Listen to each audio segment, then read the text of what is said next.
Ryan, just I mean, you had such a great defensive effort tonight.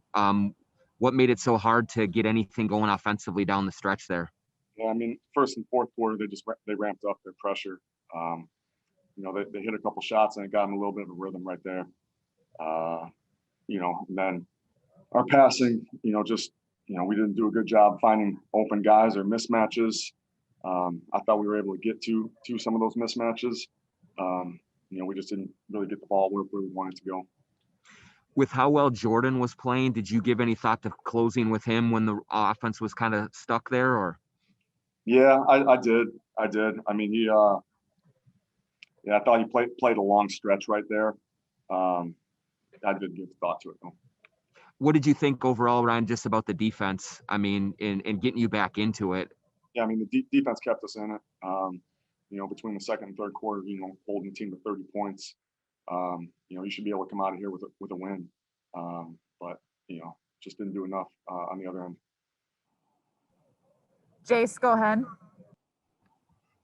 Hey, Ryan, what did you think of what Jake brought to this group? And I'm wondering, with you talked about wanting to go with guys who stick to the game plan and play well defensively. Why did he drop out of the rotation in the first place?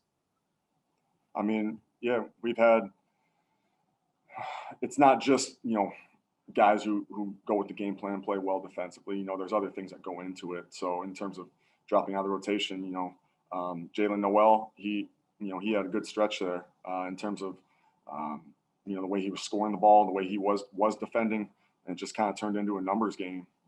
As Ant was starting, he was commanding more minutes too. So that's kind of what it got into. And then, he did bring a lot to us tonight. He gave us a good lift, and he's been staying ready. So that's a credit to Jake.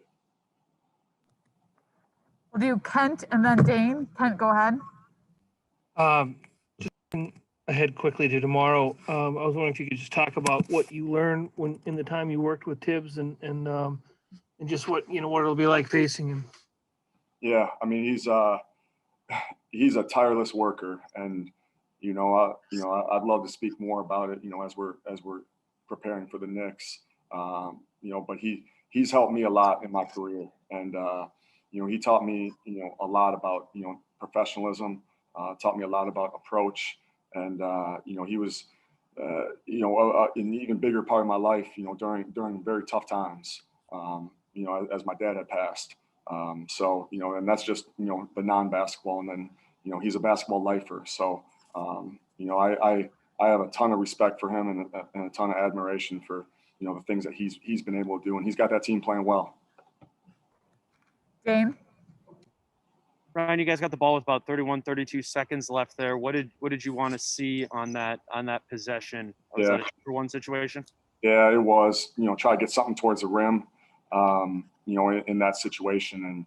And I mean, with one timeout, and you're trying to get a 2-for-1 situation, you can foul, and then you're able to advance the ball late in the game. So it didn't end up in the right look, or a look that we wanted.